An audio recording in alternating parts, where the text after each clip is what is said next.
Hello everyone, this is Manisha Marwaha और आज की वीडियो में जो डिस्कस करने वाली हूँ it is about graduation students. ठीक है कि पढ़ते कैसे हैं, हमें नहीं पता लग रहा कि हम कहाँ से स्टार्ट करें। जहाँ हमने पूरे ईयर नहीं पढ़ा, अब एग्ज़ाम्स आ रहे हैं तो how do we study. Okay, तो जैसे कि अभी हमें पता है कि जो ग्रेजुएशन में होता है तो ज़्यादातर स्टूडेंट्स नहीं पढ़ते, ठीक है ना, क्योंकि एक तो कॉलेज टाइमिंग्स ऐसी होती है, आपको घर आके टाइम नहीं मिल पाता और इतने ज़्यादा टायरिंग होते हो आप लोग।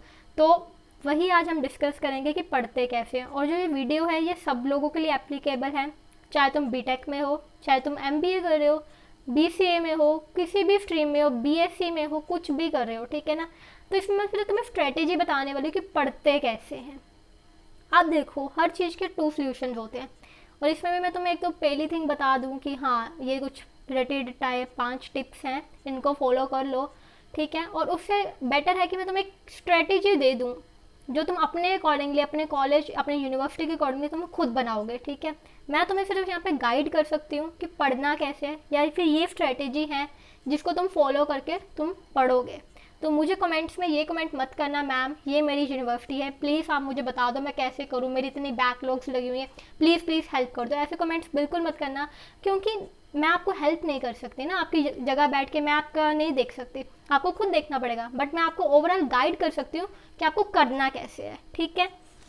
So let's start. तो फर्स्ट थिंग जो तुम्हें पता होनी चाहिए कि तुम्हारा जो मेन माइंडसेट होना चाहिए कि मुझे पेपर पास करना है, ठीक है ना। अपनी बैक्स नहीं लेनी, सप्ली नहीं लेनी, पेपर पास करने हैं। जितने साल की ग्रेजुएशन है उतने साल में कंप्लीट करनी है, उससे ज़्यादा साल नहीं लगाने।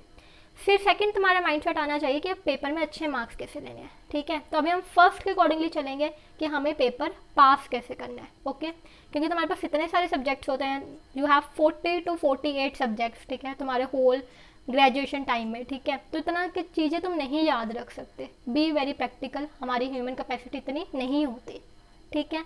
तो अब मैं तुम्हें यही बताऊंगी कि कैसे करना है तुम्हें, ओके। तो जो वेरी फर्स्ट थिंग जो तुम्हें करनी है, अपनी सिलेबस, ठीक है, जो भी तुम्हें सब्जेक्ट पढ़ना है उसका सिलेबस तुम्हारे पास होना चाहिए। सिलेबस को देखो, तुम्हारे जितने भी सेक्शन है, जिस तरह से तुम्हें पेपर आता है अपने पेपर्स को देखो, ओके। अपना सिलेबस रख लिया अपने पास। अब अपने लास्ट ईयर एग्जाम्स देखो उस सब्जेक्ट के, प्रीवियस ईयर पेपर निकाल लो, ठीक है। अब उस पेपर को पूरा एनालाइज करो, ठीक है, कि किस किस सब्जेक्ट में से या किस किस सेक्शन में से, इस टॉपिक में से तो पेपर पक्का आता ही आता है। अब देखो ये बहुत कॉमन सी थिंग है, हर यूनिवर्सिटी में ये होता ही होता है कि कुछ जो टॉपिक्स होते हैं वो गिने चुने होते हैं, उनमें से हर बार पेपर आना ही आना है, ठीक है। तो उन टॉपिक्स को पकड़ो सबसे पहले, कि चाहे अगर इसमें से ये क्वेश्चन नहीं आया तो अगली बार ये वाला क्वेश्चन जरूर आएगा, लेकिन आना इसी टॉपिक में से।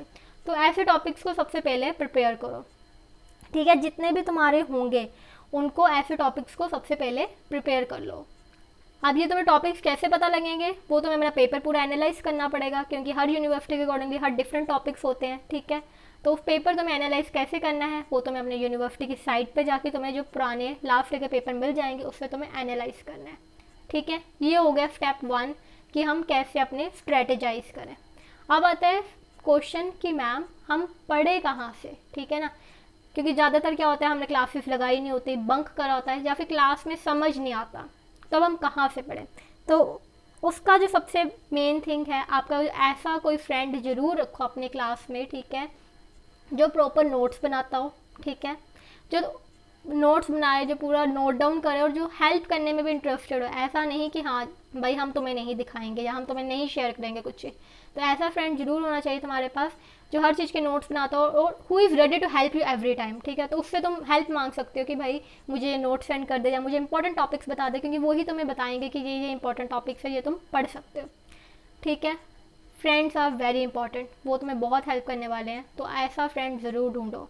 सेकेंड कि तुम यूट्यूब से जाके पढ़ सकते हो, इतनी बड़ी यूट्यूब है, वाई नॉट, ठीक है ना। यूट्यूब पे जाओ, वहाँ पे सर्च करो ये वाला टॉपिक हमें तो करना है, तुम you can find many videos, okay. But अब यहाँ पे भी क्वेश्चन ये आता है कि हम कैसे सर्च करें। हम सर्च करते हैं लेकिन वीडियो शो नहीं होती, क्योंकि तुम्हें सर्च ही नहीं करना आता, ठीक है। अब मैं तुम्हें एक ट्रिक बताती हूँ कि हमें कैसे सर्च करना है, क्योंकि काफ़ी लोगों को ये चीज़ नहीं पता होती। जब तुम यूट्यूब पे जाओगे और तुम्हें सपोज तुम्हें कोई टॉपिक सर्च करना है, for example Michelson moral experiment मैंने टाइप करा, ठीक है, सर्च बार में, तो मेरे पास ऊपर वीडियोस आ जाएंगी। अब जो जितनी भी वीडियोस तुम्हें वहाँ पे शो हो रही होंगी वो यूट्यूब के एल्गोरिथम के अकॉर्डिंगली शो होती हैं। जिसको ज़्यादा व्यूज़ आए होंगे या जिसको ज़्यादा लाइक्स आए होंगे उसके अकॉर्डिंगली तुम्हें वीडियो टॉप पे शो होंगी। बट क्या होता है कभी कभी आपको वो वीडियो शो नहीं होती जो टॉपिक आपने टाइप करा है, तो अब आप क्या करोगे, अब वहाँ पे जाके फ़िल्टर्स में क्लिक करोगे। यूट्यूब के साइड पे बार के साइड पे फ़िल्टर्स होते हैं, उसको क्लिक करना और वहाँ पे डेट सेलेक्ट करना, डेट मॉडिफाई करना मंथली वीकली, इस तरह से चेक करना। जब तुम मंथली टाइप करोगे ना, जब मंथली सेलेक्ट करोगे तो तुम्हारे पास बहुत सारी ऐसी वीडियोस आ जाएंगी जिनको ज़्यादा व्यूज़ नहीं आए होते, ठीक है, जो अभी अभी डाली होती है, जो न्यू क्रिएटर्स ने डाली होती है, जिनको व्यूज़ नहीं आए होते, जिनको लाइक्स नहीं आए होते। और ज्ञान जो नॉलेज है ना, वो एक ऐसी चीज़ है जो तुम्हें व्यूज़ पे डिपेंड नहीं करती, जहाँ से मिल रही है वहाँ से ले लो, ठीक है, तो तुम्हें वहाँ से वीडियोस मिल जाएंगी। अब अगर तुम्हारा इन दोनों से काम नहीं बना, तुम्हारा फ्रेंड से भी काम नहीं बना, तुम्हारा यूट्यूब से भी काम नहीं बना, तो थर्ड थिंग इज़ रट्टा लगाओ। सिंपल सी बात है, अपने को बैक नहीं लेके आनी, सप्ली नहीं लगवानी, रट्टा लगाओ। अब रट्टा लगाना भी एक मतलब ना एक ट्रिक होती है, मतलब एक आर्ट होती है रट्टा कैसे लगाएं। तुम्हें रट्टा लगाने के लिए भी तुम्हें क्या चाहिए, तुम्हारा थ्योरी सब्जेक्ट है, ठीक है ना, तो वो तो बहुत ईजी है, तुम्हें कंसाइजली उस टॉपिक को पढ़ना है, ठीक है ना, जिस टॉपिक के कीवर्ड्स है, जो मोटा मोटा टॉपिक कहना क्या चाहता है, क्या इसके मेन ब्रीफ पॉइंट्स है, उसको लर्न कर लो, उसको अपने माइंड में रखो, बाकी तो थ्योरी है, कहानी तुम बना ही लोगे। ओके, अगर वही तुम्हारा न्यूमेरिकल मतलब सब्जेक्ट है, प्रैक्टिकल सब्जेक्ट है, तो उसके लिए तो तुम्हें अंडरस्टैंडिंग होनी चाहिए, नहीं तो नहीं कर पाओगे। और अंडरस्टैंडिंग के लिए अब तुम्हें अपना जुगाड़ लगाओ, जिसका मर्जी फिर खाओ, फ्रेंड का फिर खाओ, टीचर्स का फिर खाओ, जिसका मर्जी खाओ, ठीक है ना, क्योंकि तुम्हें करना तो पड़ेगा, नहीं तो फिर बैक लग जाएगी। फिर आता है कि अपना पेपर अच्छी तरह से प्रेजेंट करना, क्योंकि paper presentation is very important. हमारा क्या होता है यूनिवर्सिटीज़ में, आपको जो क्वेश्चन आते हैं वो होते हैं कि 14 मार्क्स का क्वेश्चन, ठीक है ना, ऐसे क्वेश्चन 8 मार्क्स का क्वेश्चन, तो फिर हमेशा ज़्यादातर प्रॉब्लम क्या आती है, हमारे पास इतना कंटेंट नहीं होता, और उसके लिए ज़्यादातर स्टूडेंट्स जो मिस्टेक करते हैं, मेरे को लगता है, अगर 14 मार्क्स का क्वेश्चन है तो वो 14 पेजेस भर के आते हैं। Please don't do this thing, okay, क्योंकि एक तो इससे तुम्हारा टाइम वेस्टेज बहुत होगी, क्योंकि तुम्हें पूरा पेपर करना है। अगर तुम आधा घंटा एक ही क्वेश्चन पे लगा दोगे तो तुम बाकी पेपर कैसे कर पाओगे।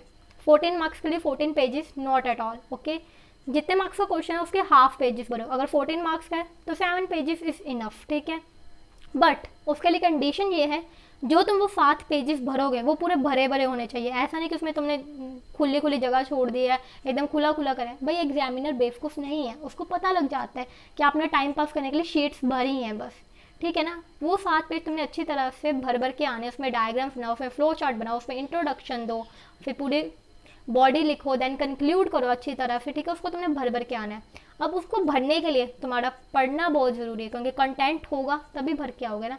अब कंटेंट होने के लिए तुम्हें फिर वापस वही सारा साइकिल में आना पड़ेगा, तुम्हें पढ़ना पड़ेगा चीज़ें, ठीक है ना, तुम्हें कहानियाँ लिखनी आनी चाहिए, या तुम्हें एक्सपेरिमेंट्स देने आने चाहिए, तुम्हें एग्जाम्पल्स देनी आनी चाहिए। बहुत सिंपल सा एक मैं तुम्हें बात बताती हूँ, जितनी नॉलेज तुम ग्रैब कर सकते हो ना कर लो, कहीं ना कहीं पेपर में सब एडजस्ट हो ही जाता है, ठीक है ना। पेपर को कभी भी खाली खाली मत करके आना, उसको अच्छी तरह से भर भर के ही आना, ओके। एंड आई थिंक मैंने तुम्हें बता दिया कि पढ़ना कैसे है, पढ़ना कहाँ से है, कैसे स्ट्रेटजी फॉलो करनी है, ठीक है ना। अपनी स्ट्रेटजी तुम्हें खुद ही बनानी पड़ेगी, उसका भी मैंने तुम्हें बता दिया कैसे बनानी है। साइट पे जाओ, अपनी यूनिवर्सिटी का सिलेबस निकालो, सिलेबस में से सबसे पहला तुम्हारा मोटिव होना चाहिए पेपर पास करना है। सेकंड मोटिव, पेपर में अच्छे मार्क्स कैसे लगाने हैं। फर्स्ट के लिए तुम्हें जो भी तुम्हारे बेसिक जो तुम्हारे सेक्शन है उसको तुम जो तुम्हें लगता है कि हाँ ये इंपॉर्टेंट क्वेश्चंस आ सकते हैं उनको अच्छी तरह से करके जाओ। फिर जब तुम्हारे सारे इंपॉर्टेंट क्वेश्चन हो जाएं, अब तुम आओ थोड़ा डेप्थ में चैप्टर की, जिसमें तुम्हें लगे कि हाँ यार ये 1 मार्क्स में आ सकते हैं क्वेश्चन। अब तुम उन क्वेश्चन को पकड़ो। सबसे पहले बड़े क्वेश्चन की तरफ ध्यान दो, क्योंकि वो तुम्हारे गेम चेंजर होते हैं। बड़े क्वेश्चन पे ज़्यादा फोकस करो।